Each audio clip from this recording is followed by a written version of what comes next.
انسان کا سب سے بہترین دوست اللہ ہے، جو مشکل ہو یا آسانی، رات ہو یا دن، کبھی بھی کہیں بھی کسی بھی حال میں اکیلا نہیں چھوڑتا۔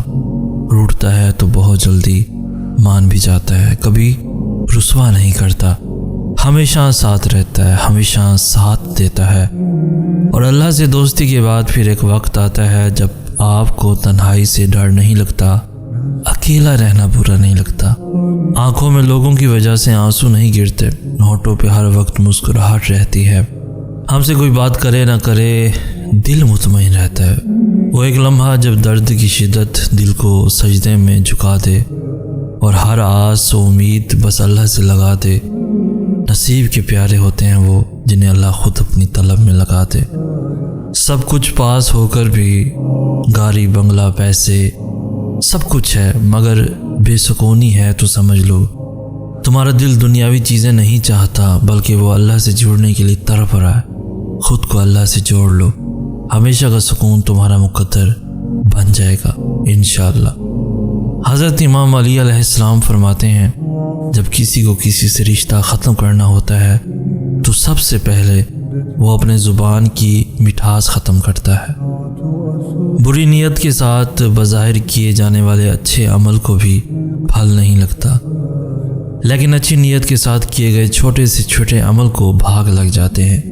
یہ ہماری کھوٹی کھڑی نیت ہی تو ہوتی ہے جو انجام بد اور انجام خیر کا باعث بنتی ہے۔ توکل سے قسمت بعد میں اور دل پہلے بدل جاتا ہے، دل کو قرار آ جاتا ہے اور انسان رب کی رضا میں راضی ہونا سیکھ جاتا ہے۔ جو اللہ کو دنیا سے پہلے رکھتا ہے، اللہ بھی پھر اسے دنیا سے پہلے رکھتا ہے۔ اللہ کو محبت کا مرکز بنا لو، پھر دیکھو کیسے ساری محبتیں بھاگ کر تم تک پہنچ جائیں گی۔ اللہ ہی محبت کا پہلا اور آخری حقدار ہے، بیچ کی ساری محبتیں تو بس چند لمحوں کی کہانی ہے۔ اگر کسی انسان کی پرسنل سپیس ڈسٹرب کی جائے تو اسے بے آرامی، پریشانی، غصہ کچھ بھی آ سکتا ہے، یا پھر یہ سب چیزیں اکٹھی بھی ہو سکتی ہیں، اور ایسا مسلسل ہو تو اچھا بھلا آدمی نفسیاتی مریض بن جاتا ہے۔ اگر تم اداس ہو، سمجھ نہیں آ رہا کہ کیا کرو، کچھ بھی صحیح ہوتا نظر نہیں آ رہا، مگر دیکھو وہ رب تمہیں نہیں بھولا، دعا کا راستہ تمہیں اس نے دیا ہوا ہے، ابھی بھی تمہارے ہاتھ میں ہے، تو پھر یہ یقین رکھو کہ دعا قبول بھی ہوگی۔ یہ مشکلات زندگی کا ایک حصہ ہے، پوری زندگی نہیں۔ دن اچھے بھی آئیں گے تمہارے، کیا ہوا جو آنسو خشک ہو گئے ہیں، کیا ہوا جو اب الفاظ بھی نہیں ساتھ دے رہے، اور اب تو تمہاری خاموشی بھی سن لیتا ہے۔ ایسے ہار مان کر مت بیٹھ جاؤ، سب ٹھیک ہو جائے گا، کیونکہ وہ رب العالمین تم سے بہت محبت کرتا ہے۔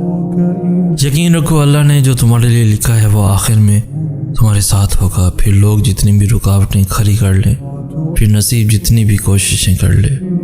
یاد رکھو صرف دعاؤں سے معجزے نہیں ہوتے، معجزوں کے لیے سر کو بھی جھکانا پڑتا ہے۔ جب دن میں 5 دفعہ اللہ کو منانے جاؤ گے تو نصیب کیسے تم سے روٹھا رہ سکتا ہے۔ نماز یقین کو مکمل کر دیتی ہے، اور مکمل یقین رکھنے والوں کے لیے ہی تو اللہ کن فرماتا ہے۔ سینکڑوں مثالیں موجود ہیں کہ لوگوں نے دعاؤں سے اپنے پسندیدہ شخص اپنے مقدر میں شامل کیے۔ تم بھی اللہ سے نا امید مت ہو، ان لوگوں کی کہانی اللہ نے ہی مکمل کی، وہ تمہاری کہانی بھی ادھوری نہیں چھوڑے گا۔ اگر تم اسے دیکھو نا جو اللہ نے تمہیں دیا ہے، تو تم کبھی بھی اس کے لیے پریشان نہ ہو جو ابھی تم مانگ رہے ہو، کیونکہ جس نے بن مانگے اتنا کچھ دے رکھا ہے، پھر وہ کیسے وہ دعائیں نہیں قبول کرے گا جس کے لیے تمہارا دل سجدوں میں روتا ہے۔ جب انسان بچوں کی طرح اللہ کو اپنی من پسند چیز کے لیے مناتا ہے، طرف سے گر گراتا ہے، تو وہ مان جاتا ہے۔ اسے اپنے بندے کی معصومیت بھری یہ ادا بہت پسند ہے۔ اللہ ایک دن پھر تم پر ایسے مہربان ہوگا کہ یہ دل پھر سے مسکرانے لگ جائے گا، اور پھر اللہ کے ایک ہی حکم سے تمہارا نصیب بدل جائے گا۔ جو کنویں سے نکال کر یوسف کو مصر کے تخت پہ بٹھا سکتا ہے، بھروسہ رکھو وہ رب تمہارے غموں کو بھی خوشیوں میں بدل سکتا ہے۔ لوگ ہمیں توڑتے رہتے ہیں، اتنا توڑتے ہیں کہ ہم ٹوٹ کے ذرا ذرا ہو جاتے ہیں، اور اس ذرے ذرے کو اللہ اپنی محبت سے اتنا مضبوط جوڑتا ہے کہ وہ دوبارہ ہمیں دنیا کی کوئی طاقت توڑ نہیں سکتی۔ ایک دن تمہارے پاس وہ سب ہوگا جسے پانے کی امید میں تم اتنی دعائیں کرتے ہو، راتوں کو اٹھتے ہو۔ اللہ تمہیں وہ سب کچھ دے گا جس کی تم تمنا کرتے ہو۔ تمہارا انتظار کبھی بھی ضائع نہیں جائے گا۔ کبھی کبھی لگتا ہے کہ دنیا ٹوٹ جائے گی، امید کوئی نہیں رہے گی، پر یاد رکھیں کہ جو کچھ اللہ نے آپ کے لیے سوچا ہے وہ آپ کو ضرور ملے گا۔ بس کبھی بھی نا امید نہ ہوں، کیونکہ جو کچھ اللہ کرتا ہے وہ بہتر کرتا ہے۔ سب کی کہانیاں اللہ کے ہاتھ میں ہیں، پھر پریشانی کیسی؟ وہ جو پرندے کو ہوا میں تنہا تھامتا ہے وہی آپ کے مستقبل کو بھی تھام لے گا۔ کیا ہوا اگر وہی تمہارا نصیب ہو جس پر تم ہمت ہار بیٹھے ہو؟ صبر سے گزار کر اللہ پھر تمہارے یقین کا بھی امتحان لیتا ہے۔